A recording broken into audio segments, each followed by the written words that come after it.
Seguimos en Pauta Propia, con los datos y el contexto de los temas que nos importan. Pauta 100.5. Y porque hoy día es lunes, ya vamos a ponerle así, porque es viernes. No, pero porque es viernes con mi querida Barbarita Espejo tiene un toque especial, ¿verdad? Porque la idea es empezar a poner la neurona en remojo. Y esa cosa que te provoca el que sea viernes y lo que te provoca que sea lunes es una semana cargada de noticias, intensa. Sin perjuicio. No quiero cargarte, mi querido Gonzalo Pavón, director de nuestra Radio Pauta. Miembro ilustre de este equipo, que lo tuyo sea un poco denso, pero pucha que están pasando cosas en el mundo y además... Solo un comentario al margen. Yo creo que lo de poner la neurona en remojo es un decir que uno podría entrar a cuestionar, ya que las películas que recomiendan, las novelas que recomiendan, las series que recomiendan, en general, o sea, permiten poner la cabeza en otro lado, sin perjuicio de que el ejercicio al que invitan, de todas maneras, yo no sé si es remojo propiamente tal. Tengo que decirle ahora, me parece que está bien en todo caso que sí sea. Sí, tengo que decirle a la Barbarita que terminé de ver Valor Sentimental. ¡Qué peliculón!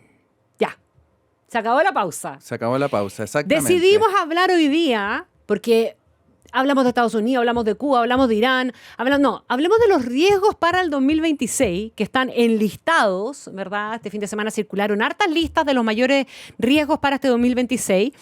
Y hay varios informes que coinciden en situar a Estados Unidos como el principal riesgo global para este año que comienza. La pregunta del millón es ¿qué tipo de impacto puede tener para la estabilidad o inestabilidad dentro y fuera de las fronteras de Estados Unidos? Bueno, ¿por qué, Gonzalo? No, es buena pregunta. Es interesante también, como dices tú, que coincidan distintos diagnósticos desde distintos centros de estudios, think tanks, etcétera, en distintas latitudes y que finalmente estén todos mirando lo que ocurre en Estados Unidos y especialmente las decisiones que está tomando el presidente Trump. De hecho, estaba mirando el Foreign Policy manda una vez a la semana una serie de artículos que son los que recomienda, y todos los artículos que recomendaba esta semana eran a propósito de las decisiones del presidente Trump, ciertos alcances, a partir de su modo de administrar el Estado, de lo que ocurre tanto a nivel interno como a nivel externo. Pero a propósito de lo que me comentabas tú, y en este tono también un poquitito provocador que tiene, el Eurasia Group, que es muy conocido por su director, por Ian Bremmer, que de hecho estaba aquí en Chile dictando algunas conferencias, en su listado de riesgos para este año, en donde está, en fin, temas como, bueno, lo hemos hablado acá, la doctrina Monroe, por ejemplo, lo que está ocurriendo en Europa y este segundo frente que se le abre a propósito de la OTAN, qué pasa con el capitalismo o, por ejemplo, con la deflación en China, pero lo que señalan como el riesgo número uno para el próximo año es lo que ellos identifican como la revolución política de Estados Unidos, y en donde lo que quieren decir con esto es que el presidente Trump lo que está haciendo es, de alguna manera, desmantelar los controles que existen sobre el poder del presidente. Un ejemplo a propósito de la situación ocurrida en Venezuela. Se supone que para ese tipo de intervenciones el presidente debe pedirle autorización al Congreso para poder ejecutarla. Finalmente el presidente no lo hace y de todas formas se lleva a cabo la operación. Eso es solamente un ejemplo de ese tipo de decisiones que el presidente Trump toma. Y finalmente, hasta qué punto él es capaz de estirar este elástico. Y por otra parte también lo que está intentando hacer es capturar toda la maquinaria gubernamental para llevar a cabo esta especie de hacer este cambio completamente del trumpismo al interior de Estados Unidos, y cómo esta restitución de lo que él llamaba finalmente el verdadero rol de Estados Unidos, el verdadero poder de Estados Unidos, es aplicado en términos más institucionales al interior de Estados Unidos. Y eso, por cierto, que daba la presencia, o en un mundo globalizado, en fin, en donde finalmente hay acuerdos, siguen habiendo ciertas reglas y hay montones de vínculos en distintos niveles. Esto tiene una implicancia no solamente en lo que va a ocurrir al interior de Estados Unidos, sino en todas las relaciones que está generando actualmente, o nuevos modos de relacionarse que se están generando a partir de la lógica del presidente Trump y el llamado trumpismo. De hecho, y hablando de Estados Unidos y como un primer tema importante y linkeado con esto para tener en vista, tiene que ver con una especie de expansionismo que Estados Unidos podría estar incorporando en su política exterior. Y ahí Venezuela aparece como el ícono. El number one. Digamos, el presidente tuiteando en su red social que él es el presidente en ejercicio de Venezuela.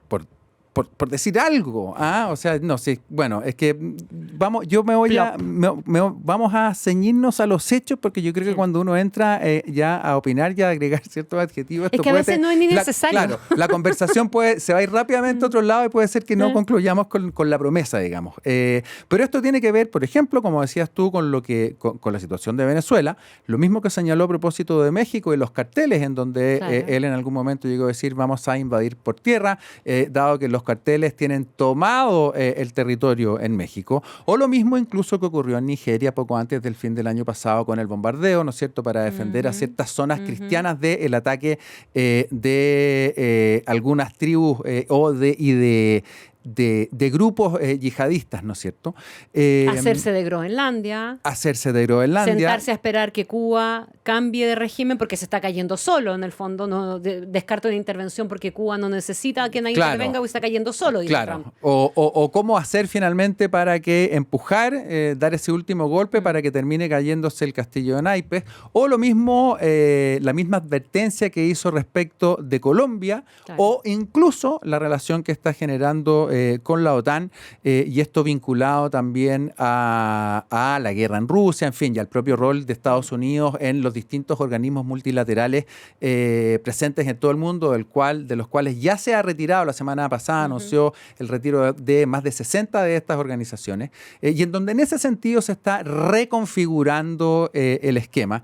Por lo tanto, ahí tenemos un primer punto a ver finalmente, en una manera de interpretarlo, una cierta lógica, qué es lo que va a ocurrir con esta suerte de expansionismo y el modo que va a ir ejerciendo Estados Unidos para llevar sus relaciones internacionales con países y también en distintas organizaciones. Entra en esa lógica eventualmente el expansionismo, pero es un punto aparte también lo que está pasando en Irán. O sea, esta idea de ir al rescate de Irán eventualmente por parte de Estados Unidos, pero independiente de eso, Irán es un foco de tensión y uno de los factores de riesgo de este año en sí mismo. Absolutamente. Bueno, de hecho, hoy en la mañana ya se hablaba de más de 500 muertos, 538 muertos, si no me equivoco, en esta nueva ola de protestas en contra del régimen, que además tiene, en la mañana, John Miller tuvo una conversación muy interesante en Mercado Central respecto de esto. Sí, bueno, los invito a que puedan escuchar el podcast, no me voy a detener yo en esto ahora. ¿Para qué? Pero en donde, a propósito de reclamos finalmente por la economía, termina en esta masiva revuelta en todo el país, que está teniendo en este momento ribetes bastante violentos, y que además yo creo que es muy difícil anticipar algo que realmente de qué es más o menos lo que pueda ocurrir en Irán, pero lo que está claro es que es un lugar al que hay que ponerle atención, y no solamente por lo que ocurre allí dentro, sino también por las repercusiones que tiene en la misma región, y en donde uno puede ir a mirar entonces un tercer lugar o un tercer punto en donde hay que estar muy atento, y es lo que ocurra en Israel con Gaza, ¿no es cierto?, en Medio Oriente en general, en donde nosotros, luego de los acuerdos del año pasado, sabemos que el alto al fuego es bastante precario, que está de alguna manera pegado con alambre, digamos, y que cualquier cosa podría desestabilizarlo, y que esto también va a tener una presión bastante importante en las elecciones que se realicen en noviembre, en donde finalmente el gobierno de Benjamín Netanyahu podría caer finalmente por todo lo que significó también al interior de Israel y cómo fue impactando todo el conflicto con Gaza de los últimos años. Y esto, bueno, además de estar pendiente de eso, no solamente tiene que ver con lo que ocurre en Israel, sus consecuencias políticas, sino que además qué es lo que pasa con los grupos insurgentes que siguen activos y que siguen de alguna manera generando focos de inestabilidad. Estamos hablando de Hamas, que está bien, se comprometió con un alto al fuego, pero hasta el momento en el que decía no seguir más en eso, digamos. O sea, sigue siendo una zona altamente inestable. Un polvorín como lo ha sido desde hace 100 Por lo años, tanto, digamos. promesa de Trump no cumplida hasta ahora. Exactamente. Lo mismo que la guerra en Ucrania, que ya va para sus 5 años y Para- Trump prometió terminar con esa guerra en un día, ¿te acuerdas o no? Exactamente, así lo prometió. Y en donde las negociaciones en este momento están en una especie de tira y afloja, en donde Rusia lo único que quiere es intentar obtener una victoria simbólica importante para, a partir de ello, ver finalmente cuáles serían eventualmente los términos de ese acuerdo para poner fin a este conflicto, que de extenderse incluso va ya a durar más tiempo que la Primera Guerra Mundial. Sí, es una cosa increíble, pero cuando uno lo mira desde esas perspectivas y empieza a pensarlo en la lógica de su temporalidad, es bastante llamativo que finalmente se haya extendido por tanto tiempo y todo lo que implica eso en términos de destrucción, de vidas humanas y también de tiempo perdido, digamos, en montones de cosas y poniendo en riesgo no solamente la relación, o sea, desde luego quebrando la relación entre Europa y Rusia y todas las otras implicancias que eso tenía, en fin, todo el tema del gas, etcétera, sino que además cómo esto ha tenido tensiones, por cierto, que con Estados Unidos, en donde hay un cierto sesgo, a lo menos con la administración Trump pro-Putin, y en donde además ha ido tensionando la relación con la OTAN.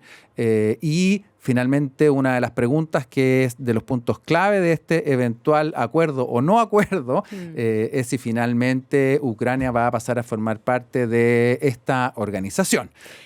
¿Cuánto de todo eso que está pasando, y especialmente la bajada que ha hecho Estados Unidos y Trump respecto de Venezuela, puede jugar o alimentar el hambre que tiene China de ir a la conquista o al zarpazo final por Taiwán? Ese también va a ser uno de los temas del año. Desde luego que es uno de los temas del año y que, bueno, de hecho, el presidente Xi Jinping, que estuvo hablando al respecto la semana pasada, dio una frase que a lo menos es un indicador de que cuidado tenemos que tener. Y espera, es que la tengo aquí porque te la quiero leer que es una exactamente. tendencia imparable. Esa misma, Esa, exactamente, sí. que es una tendencia imparable. Mm. Claro, se ha hecho, cuando uno hace la comparación punto por punto, efectivamente existe en el detalle muchas diferencias respecto de la situación Estados Unidos-Venezuela, que China-Taiwán, históricas, de derecho, en fin, montones de cosas, pero en algún nivel, de por algo el tema está arriba de la mesa, va a ser un foco de atención y es algo en lo que hay que ir poniéndole atención. Otro de los temas en donde también tenemos que estar atentos durante este año tiene que ver con elecciones importantes que se van a realizar. Entre ellas, las que están en América Latina, que están en mayo en Colombia, en Perú, que son en abril, en Brasil en octubre, bueno, Chile, Costa Rica también. claro, Costa Rica también el 1 de febrero, y Chile que estrena de alguna manera también el resultado de una Y las de medio elección término o del dos. propio Donald Trump en Estados Unidos. Exactamente, que son el 3 de noviembre y en donde a lo menos a juzgar por lo que dicen las encuestas, aquí hay una encuesta de Real Clear Politics de fines de la semana pasada, en donde el 44% de la población estaría de acuerdo con el presidente Trump, digamos, y el 53% en desacuerdo, cosa que en muy poco tiempo se estuvo dando vuelta, por lo tanto es importante mirar qué es lo que va a ocurrir en Estados Unidos. A propósito de Estados Unidos, importante también mirar durante este año los efectos de la guerra comercial, Sí, claro. que no se ha detenido y que va a empezar a aumentar la presión en distintos mercados y en distintos países. Y vamos a empezar a ver los números ya más consolidados también, ¿no? Exactamente. De impacto. Y cuál es la capacidad o cuánto aguante van a poder tener en la medida en que esto se haya ido apretando mucho para ciertas economías que cuentan con menos recursos en todo lo que quiere decir la palabra, digamos, como para poder resolver y llevar y poder seguir desarrollándose con esta situación de presión.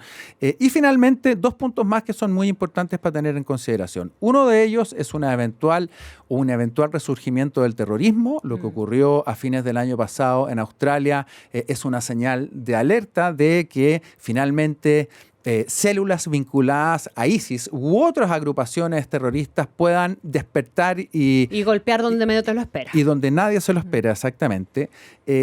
Y teniendo esto en consideración y también si es que tiene un rol o no en esto, vamos a ver qué es lo que va a pasar con la Secretaría General de la ONU, en donde Chile tiene un interés relevante dada la candidatura de Michelle Bachelet y que se junta también con la candidatura que proviene de Argentina de Rafael Grossi, que por ahí dicen que incluso tiene más posibilidades que la expresidenta de Chile en hacerse de este cargo. No, y con la idea que surgió también este fin de semana, Gonza, y con esto cerramos, porque ya nos vamos comiendo el tiempo de que Estados Unidos ya tiene una eventual candidatura propia, en definitiva, para la Secretaría General de la ONU. Exactamente. Que aquí tengo el